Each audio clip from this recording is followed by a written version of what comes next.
इसीलिए भी अम्मा हजरत महल ने इस मुल्क के लिए कुर्बानी दी कि उनकी बेटी जिसका नाम बिल्किस बानो है उसको इज्जत लूटने वालों को छोड़ दिया जाएगा। कौन है बिल्किस बानो? 2002 में बिल्किस बानो को गुजरात के उस प्रोग्राम में, जेनोसाइड में, बिल्किस बानो को उसके पड़ोसियों ने उसकी इज्जत लूटी। वो बिल्किस बानो जो पड़ोसियों को चचा कहती थी, उन चचाओं ने बिल्किस बानो की इज्जत लूटी। वो बिल्किस बानो जिसके हाथ में चूड़ियां थी, उसने उसकी इज्जत लूटने वालों की दुकान से उस वक्त चूड़ियां पहनी हुई थी, उसने उसकी बिल्किस बानो की इज्जत लूटी। बिल्किस बानो हामिला थी जब उसकी इज्जत लूटी गई। बिल्किस बानो की 3 साल की बच्ची थी जिसको उसकी सामने उस 3 साल के बच्ची को लेकर उसके सर को पत्थर से मारकर कत्ल कर दिया गया। उसके बाद बारी बारी से जालिमों ने बिल्किस बानो की इस्मत रेजी की। बिल्किस बानो के सामने उसकी मां को और 4 रिश्तेदारों की इज्जत लूटकर उनका कत्ल कर दिया गया।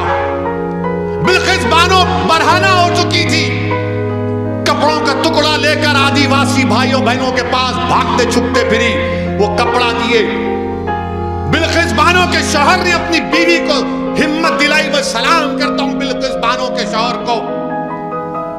अल्लाह मुसलमान शौहरों को बिल्किस बानो के शौहर से हौसला हासिल करो कि उसने अपनी बीवी के इंसाफ के लिए अपने बीवी के हर तरह से मदद की। 2004 में मुकदमा आयत हुआ। पुलिस बिल्किस बानो की कहानी को यकीन नहीं कर रही थी। बिल्किस बानो ने पुलिस के खिलाफ केस किया।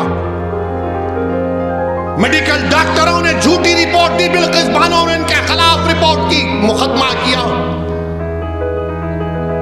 उसका मुकदमा गुजरात से बाहर मुंबई में हुआ। ट्रायल कोर्ट में सजा हुई, फिर बॉम्बे हाई कोर्ट में उनको सजा दी गई। मेरे अजीज दोस्तों और बुजुर्गों, 75 साल की आजादी का अमृत उत्सव मना रहे हैं और भारत की एक बेटी के साथ इस तरह का सलूक कर दिया जाता है कि अगर किसी की बेटी की इज्जत लूटी जाएगी और उसको कहा जाएगा कि क्या तुम राजी हो कि तुम्हारी बेटी की इज्जत लूटी गई, उसकी बेटी को कत्ल कर दिया गया, उसके पेट में जो हमल था वो जाया हो गया, उसको चंद साल के बाद छोड़ दिया जाएगा, तुम राजी हो? तो कोई बाप, कोई माँ, कोई भाई, कोई बहन तैयार नहीं होगी, कोई इंसान तैयार नहीं होगा। जिसके दिल में इंसानियत जिंदा होगी वो कहेगा कि नहीं, ऐसे जालिमों को जेल में सड़ाना चाहिए। मेरे अजीज दोस्तों और बुजुर्गों, इस बात की हमको तकलीफ है कि आजादी का अमृत उत्सव तो मना रहे हैं, मगर बिल्किस बानो कह रही है कि मेरा गम फिर से ताजा हो गया, इंसाफ पर से मेरा एतमाद कमजोर पड़ गया। बताओ प्रधानमंत्री आप क्या करेंगे? और रिव्यू कमेटी जो क्लेमेंसी दी गई सीआरपीसी में है, कानून में गुंजाइश है कि अगर कोई कैदी इतने साल जेल में रहता है तो हुकूमत के पास इख्तियार है। कमेटी बनाई, रिव्यू कमेटी। रिव्यू कमेटी में कौन है? भाजपा के 5 लोग, 2 एमएलए उसमें, और एक साहब तो गोधरा के ट्रेन के उस वाक़े में प्रोसिक्यूशन के विटनेस थे, वो मौजूद। जो ट्रायल कोर्ट का जज की भी राय लेना पड़ता, उसने कहा कि नहीं छोड़ना चाहिए इन लोगों को जिन्होंने बिल्किस बानो की इज्जत लूटी, उसकी मां की इज्जत लूटकर 4 खवातीन को मार दिया, उसकी बेटी को मार दिया। ट्रायल कोर्ट के जज ने कहा कि नहीं छोड़ना चाहिए। आजादी का अमृत उत्सव मना रहे हैं। देश की 50% आजादी से क्या पैगाम देश दे रहा है? थोड़ी देर के लिए भूल जाओ कि वो मुसलमान थी, थोड़ी देर के लिए समझो कि वो हिंदू थी, वो ईसाई थी, सिख थी, वो इंसान थी। हम हिंदू मुसलमान के चक्कर में एक बच्ची से जो उसकी इज्जत के तार तार को तोड़ दिया गया, आज भारत में कोई आवाज नहीं उठाता। कहां गया वो जज्बा, वो रोड पर आना, वो एहतजाज करना? कुछ नहीं। क्यों? क्या उसका नाम बिल्किस है बोलकर।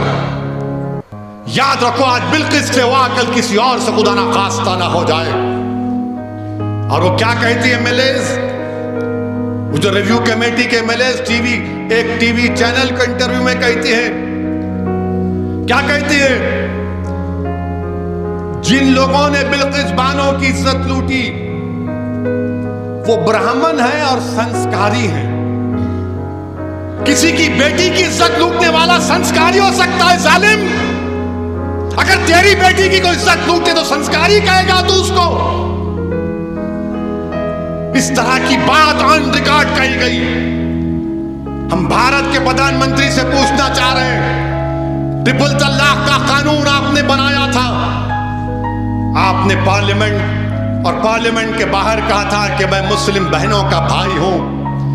प्रधानमंत्री बिल्किस बानो भी आपकी बहन की बेटी है। प्रधानमंत्री बिल्किस बानो भी आपकी भाई की बेटी है। आप नरेंद्र मोदी हैं मगर आप देश के प्रधानमंत्री हैं, आप मुल्क के वजीर आजम हैं। हम आपसे अपील करते हैं, इंसाफ की खातिर आप अपने इख्तियारात को इस्तेमाल करिए और उन 11 लोगों को दोबारा जेल भेजाइए। वो बिल्किस लाचार और यतीमी के हालत में आज कह रही है कि मैं दुनिया से बात नहीं करूंगी, मैं दुनिया से बात नहीं करूंगी, इंसाफ पे से मेरा भरोसा उठ चुका है। हम वजीर आजम से अपील करते हैं, मुल्क के वजीर आजम से हर शख्स अपील करता है कि भारत के प्रधानमंत्री, तारीख में आपको किस तरह याद किया जाएगा वो आप फैसला कर लो। आप 2 इलेक्शन जीत चुके हैं मगर ये इंसाफ का मामला है, ये इंसाफ का मामला है वजीर आजम। आप मुल्क के 133 करोड़ अवाम के वजीर आजम हैं।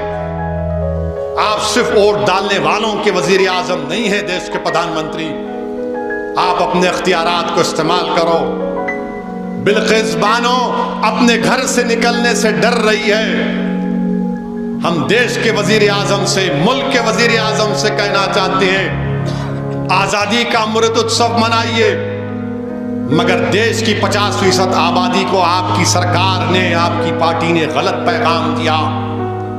ये खवातीन से नाइंसाफी है। जो इंसाफ को पसंद करते हैं वो मायूस हो चुके हैं। जो बाप अपनी बेटी के वास्ते परेशान है वो देखकर बोल रहा है मेरी बेटी का क्या होगा।